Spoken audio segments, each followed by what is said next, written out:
আসসালামু আলাইকুম বন্ধুরা, আজকের ভিডিওতে আমি খুবই গুরুত্বপূর্ণ একটি ওষুধ নিয়ে আলোচনা করব।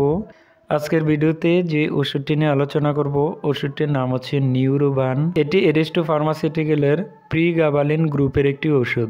তো এই ওষুধটি কারা খেতে পারবে, কারা খেতে পারবে না, এটি গর্ভকালীন এবং মাতৃদুগ্ধ দানকালে খাওয়া যাবে কি না, খাওয়ার নিয়ম কি, এর সুবিধা অসুবিধা, পার্শ্ব প্রতিক্রিয়া ও বর্তমান বাজার মূল্য সহ বিস্তারিত জানাবো আজকের ভিডিওতে, তাই না টেনে পুরো ভিডিওটি দেখুন। প্রথমে আমরা আলোচনা করব ওষুধটির ফার্মাকোলজি সম্পর্কে। প্রিগাবালিন এক ধরনের ইনহিবিটর নিউরোট্রান্সমিটার যা গামা অ্যামিনোবিউটারিক অ্যাসিডের গাবা একটি গাঠনিক ডেরিভেটিভ। এটি সরাসরি গাবা এ, গাবা বি অথবা বেনজোডায়াজিপাম রিসেপ্টরের সাথে যুক্ত হয় না। প্রিগাবালিন ব্যথা নিরোধক এবং খিঁচুনি প্রতিরোধে খুবই কার্যকরী একটি ওষুধ। তো যে সমস্যায় এই ওষুধটি নির্দেশিত, এটি মূলত ডায়াবেটিক পেরিফেরাল নিউরোপ্যাথিক ব্যথা, পোস্ট হারপেটিক নিউরেলজিয়া, ফাইব্রোমাথ্যালজিয়া, স্পাইনাল কর্ডের আঘাতের সাথে সংশ্লিষ্ট নিউরোপ্যাথিক ব্যথা, এছাড়াও মৃগীরোগ, খিঁচুনি, স্নায়ুতন্ত্রের সমস্যা, কাঁপুনি, শরীর ব্যথা, স্মৃতিশক্তি হ্রাস পাওয়া ইত্যাদি সমস্যার জন্য এই ওষুধটি নির্দেশিত। এখন আমরা জানব ওষুধটির সেবনবিধি বা খাওয়ার নিয়ম সম্পর্কে। প্রাপ্তবয়স্ক রোগীর ক্ষেত্রে প্রতিদিন একটি করে ক্যাপসুল দিনে 3 বার নির্দেশিত।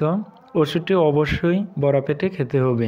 এখন আমরা জানব ওষুধটি গর্ভকালীন ও মাতৃদুগ্ধ দানকালে খাওয়া যাবে কি না। গর্ভকালীন ও মাতৃদুগ্ধ দানকালে এই ওষুধটি খাওয়া উচিত নয়, তবে অতি প্রয়োজন হয়ে পড়লে সরাসরি একজন ডাক্তারের সাথে পরামর্শ করে সেবন করতে হবে। তো বন্ধুরা, প্রতিটি ওষুধেরই কিছু না কিছু পার্শ্ব প্রতিক্রিয়া থাকে। অতিরিক্ত মাত্রায় নিউরোবান এই ক্যাপসুলটি সেবন করলে কিছু সমস্যা দেখা দিতে পারে, যেমন বমি বমি ভাব, বমি, মাথা ঘোরা, মুখ শুকিয়ে যাওয়া, ওজন বৃদ্ধি, চোখে ঝাপসা দেখা, হাত পা ফুলে যাওয়া ইত্যাদি। প্রতিটি ক্যাপসুলের বর্তমান বাজার মূল্য 14 টাকা। তো বন্ধুরা, এ ছিল নিউরোবান ক্যাপসুলটি সম্পর্কে সংক্ষিপ্ত বিবরণ এবং প্রয়োজনীয় ইনফরমেশন। আপনি যদি এমনই ওষুধ সংক্রান্ত ভিডিও দেখতে পছন্দ করেন তাহলে আমাদের মেডিকেয়ার ইউটিউব চ্যানেলটিকে সাবস্ক্রাইব করে পাশে থাকা বেল আইকনটি প্রেস করে দিবেন পরবর্তী ভিডিওগুলো দেখার জন্য। আর ইতিমধ্যে যারা সাবস্ক্রাইব করেছেন তাদেরকে অসংখ্য ধন্যবাদ।